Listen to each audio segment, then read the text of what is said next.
Olha só que interessante. Uma descoberta recente, lá no deserto do Sinai, está fazendo a gente repensar muita coisa que achávamos que sabíamos sobre o Egito Antigo. Uma fortaleza que acabaram de desenterrar pode ser a chave para entender uma das histórias mais famosas de todos os tempos, a do Êxodo. Vamos mergulhar nisso para ver como. E a grande pergunta que fica no ar é essa, né? Será que o monte de ruínas com 3.500 anos de idade pode mesmo lançar uma luz sobre um dos relatos mais enigmáticos da Bíblia? É sobre essa encruzilhada, sabe, onde a história e a tradição se encontram, que a gente vai conversar agora. Então, a nossa história começa num lugar chamado Tel El-Caroba, lá no norte do deserto do Sinai. O que aconteceu foi que em escavações recentes, os arqueólogos deram de cara com uma coisa gigantesca. Um complexo militar egípcio, uma fortaleza que ficou escondida debaixo da areia por milênios. E aqui vem o ponto-chave, a idade dessa estrutura. Ela tem 3.500 anos. Isso a coloca na época do Novo Reino do Egito, ali entre 1550 e 1070 a.C. E o que isso quer dizer? Que ela se encaixa perfeitamente na janela de tempo em que muitos estudiosos acreditam que a história do Êxodo teria acontecido. É uma coincidência e tanto, né? E olha, não era qualquer fortalezazinha, não. Era um negócio impressionante. Pensa só, quase 8.000 metros quadrados de área. As muralhas tinham mais de 2 metros de espessura. E para defender tudo isso, 11 torres. O que encontraram lá dentro também conta muita história, sabe? Cerâmica, fornos de pão e até um jarro com o selo do faraó Tutmos I.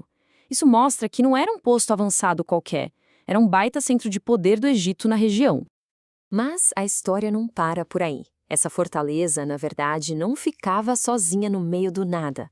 Ela era uma peça fundamental de um quebra-cabeça muito, mas muito maior. Uma rede super estratégica para o Império Egípcio.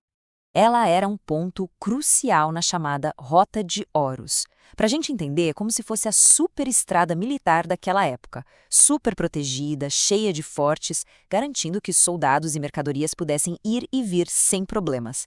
Era a veia que ligava o coração do Egito com suas terras mais distantes. Então, resumindo, a fortaleza de Tel El-Caruba funcionava como um centro de vigilância 24 horas por dia. Eram literalmente os olhos e os ouvidos do faraó na fronteira leste do império. Era o Egito mostrando para todo mundo: aqui quem manda sou eu. E é exatamente aqui que as coisas ficam ainda mais interessantes. É o momento em que a arqueologia começa a conversar com o texto bíblico. Porque, pensa bem, a existência de uma rota tão controlada, tão vigiada, muda tudo.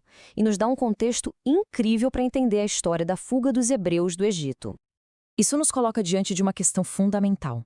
No livro do Êxodo, é dito que os hebreus não pegaram o caminho mais curto, o mais óbvio, para chegar na Terra Prometida. A pergunta é, por quê? Bem, a Rota de Horus, com todas as suas fortalezas e soldados, dá uma resposta bem lógica para isso. Tentar fugir por ali seria praticamente um suicídio. A descoberta dessa fortaleza só reforça a ideia de que Moisés teria que encontrar um outro caminho, bem mais difícil e longo, justamente para despistar o exército do faraó. Mas o impacto dessa descoberta vai muito além da história do Êxodo, viu? Ela, na verdade, muda a nossa visão de como o Império Egípcio realmente funcionava no dia a dia. Tem uma frase do Mohammed Ismail Khaled, do Conselho de Arqueologia do Egito, que resume isso perfeitamente. O que a gente está vendo aqui é um Egito que não era só pirâmide e tumba. Era um estado super organizado, com controle de fronteira, burocracia, um exército sofisticado. Aquela imagem do Sinai como um deserto vazio já era. A gente vê agora que o Egito tinha uma presença forte e permanente por lá. E é claro que quando aparece uma descoberta dessas, o debate sobre a veracidade histórica dos textos sagrados pega fogo. E olha, essa fortaleza não é a única peça nova que apareceu nesse quebra-cabeça do Sinai, não. Perto dali, também no Sinai, acharam uma inscrição bem antiga numa das primeiras formas de alfabeto que a gente conhece. E o que está gerando um debate enorme é que alguns pesquisadores defendem que a inscrição menciona o nome de Moisés. A tradução seria algo como "isto é de Moisés". Mas calma lá. É super importante deixar claro que isso não é um consenso, de jeito nenhum. A interpretação dessa inscrição é motivo de uma discussão enorme no mundo acadêmico. Para alguns, é uma pista incrível. Para outros, não passa de uma coincidência ou talvez até um erro de tradução. A ciência precisa de cautela, né? Ok, então vamos juntar as peças desse quebra-cabeça. No fim das contas, o que tudo isso significa? Como é que essa fortaleza lá no meio do deserto muda o jeito que a gente olha para essa época da história? Olha, o ponto principal é o seguinte: a fortaleza de Tel El-Caruba não é a prova final do Êxodo. Ninguém achou uma plaquinha escrita Moisés esteve aqui. Mas o que ela faz, e faz muito bem, é dar um contexto histórico que bate com as condições descritas na Bíblia. Ela torna a história toda muito mais plausível, sabe? Do ponto de vista da estratégia e da geografia, faz muito mais sentido agora. E tudo isso nos leva a uma última reflexão, né? A cada vez que a gente cava um pouco mais fundo, uma nova página da nossa história virada. Pensa só, se uma fortaleza desse tamanho conseguiu ficar escondida por milhares de anos, o que mais será que ainda está lá, debaixo da areia, esperando para ser encontrado? A busca por respostas, pelo visto, está só no começo.